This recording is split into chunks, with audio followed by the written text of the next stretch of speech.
turn the meeting over to Business Administrator, Mr. Robert. Thank you, Mr. President. Nothing has changed from the agenda. Anticipated we were able to resolve the issues with January, so items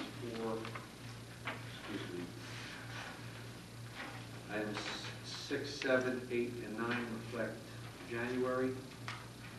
We should have next month for you February through June. With that, nothing else has changed on the agenda. They ask if you could approve items number 4 to 15, 18 to 19. 18 to what? 18 to 19. Okay. Move 4 through 15 and 18 to 19. Second. We have a motion and a second on the question. Roll call, Mr. Robert. Mr. Copeland? Yes, except on item number 5, bill list, I'll be abstaining on Mr. Oberg and Township of Pennsauken on the June bill list, Arnold Safe and Lockwood on the July bill list, and on the July supplemental bill list, payment to Connor Strong for Mr. Oberg's surety bond, and the June food services at A. Pretzel. Yes to the remaining of all items. Thank you, sir. Dr. Maloney? Yes, on number 5, I will be abstaining on all of the bill list mentioned, where John C. Oberg is mentioned, BOE payroll and food service bill list, and the supplemental bill list, Connor Strong for John C. Oberg, 0 bond. I'll record both of yours as recusals. Yes, thank you. Mr. Stargell? Yes. Mr. Wynn? Yes, on item number 5, I will put a sale and the bill message to building ground, and it includes my name. Okay. Mr. O'Brien? Yes, there was. It was on June. It's on the June first. I vote yes, abstaining on the payment to the town of Pennsauken. Or recusing myself, I'm sorry. On the town of Pennsauken. Resolution passes. Thank you.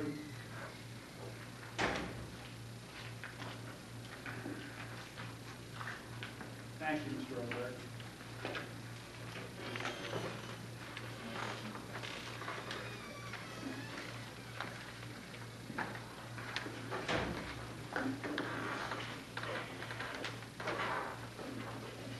Okay, at this time I'm going to turn the meeting over to the Superintendent of Schools, Mrs. Martinez. Thank you, Mr. President. To begin, I apologize for number 63. And thank you, Dr. Maloney, for bringing it to our attention. For the interviews that were conducted, once again, it should read that they were conducted by the Director of Special Education Services, Special Ed Supervisor, and an elementary principal. Okay. Although for the new position, we did add the we added the folks who interviewed. We also have a new item, number 67.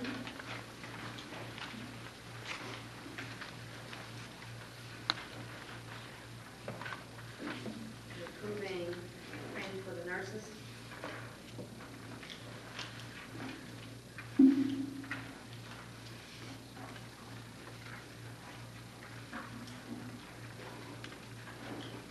I'm sorry, Mr. Zorzi, I'm looking for the number for the librarian. 71. Is it very end? Yes. New items are 68, pointing to new positions. You notice on the justification, we do have those for interview. 69 is a new item. Thank you. 70, requesting that the board authorize the superintendent to issue letters of intent to hire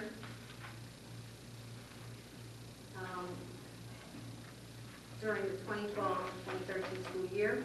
This has been a historical practice so that we may fill the positions as necessary with the intent to then inform the board at the next board meeting for approval.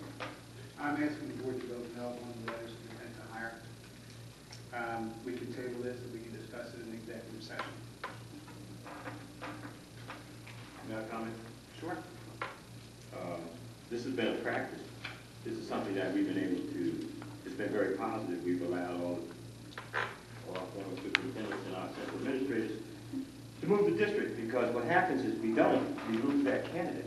So I'd like to have more feedback as to why we would not want to do that, other than table it and discuss. Because what happens is that when we get to this time of the year, we've always given our leadership permission to move forward. So this would be a change of action. This would be a change of course. This would be something different than what the board has been in the norm of doing. So I would like to know, why would we want to change that? And why would we want to not? That's why I suggested that we table it to after, so we could discuss it in the executive session. So we will discuss that, Mr. Sargent. We're going to discuss it tonight. That's why I recommended that we table it till after executive session. I am recommending to the board to vote no on it. But I suggested that we table it till after executive session. That gives everyone an opportunity to speak. But it's not anything that we're doing out of the norm. It's something that, it's practice that the board has always done. So if you're asking the board to do that, then you're asking the board to change action, to change the action. So, Mr. Scargill, this would be a new thing for this year, but we will have that opportunity to discuss it, and you will have your opportunity to make your points, Mr. Scargill. I understand that, but I'm also going to stand strong on if Madam Superintendent did not bring agenda item number 70 to the table and gave a letter of intent, as we normally do, there would have been nothing wrong with that, because we've already put that in motion and have not changed that practice. So That's I incorrect, think That's incorrect, Mr. Scargill. no, There's always been time limit. no, I think that she's courteous and have been forthcoming to the board by notifying us. I don't think it's something that the board should have to vote on, because it's something that we already have in place. That's incorrect, Mr. Scargill. We've always had a timeline where it ended. There is no letter. Give me the timeline. Pardon? Give me the timeline. We'd have to look up the motion. Because we don't know the timeline. Because there's no such thing. We never reversed or blocked a timeline for the superintendent or any of our past superintendents to move the district along so we don't lose credible candidates. We've had even received addendum after the addendum without even being notified that the central administration was going to make decisions. So I think that your request is holding the border Actually, Mr. and putting us Scargill, in position actually, to Mr. Scargill, lose credible candidates. we passed a motion during the summer last year. The motion was to the next board meeting, which would be held in, at that time, September. And then the motion expired. The motion doesn't exist anymore. It was over. Mr. Scargill, we had a problem with our staff and our superintendent at that time using this letter of intent to hire after it expired and for positions that were not emergencies. So I am 100% against this. It was abused last year. Mr. President, Yes, Mr. Coker. I agree with you that there was some misinterpretation of the way... There was not misinterpretation. Excuse me, sir, I have the floor. You recognize I apologize. My understanding and my interpretation, there was a misunderstanding of the policy. The superintendent was new at the time, the interim superintendent was probably in place in September. Superintendent Martinez did come on board in October. I agree that it wasn't used with the intent that the board had wanted it to be used. So to that extent, I agree with you. My question, I guess, goes to the solicitor. What under the Open Public Meetings Act makes this a topic for the executive session? It does, actually, can be handled in public. Thank you.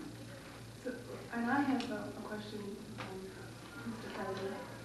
You said you wanted to have a discussion, but you've already put out that you're against it. I mean, if it's not if it's not a part of, has to be an executive, then I would ask, what is your objection to us having a letters of intent to go out? My objection, as I already stated, was that we had this last year, and it was abused by our staff and our superintendent. For intentions, it was being used after it no longer was in existence. Letters of intent were going out for positions that were non-emergencies.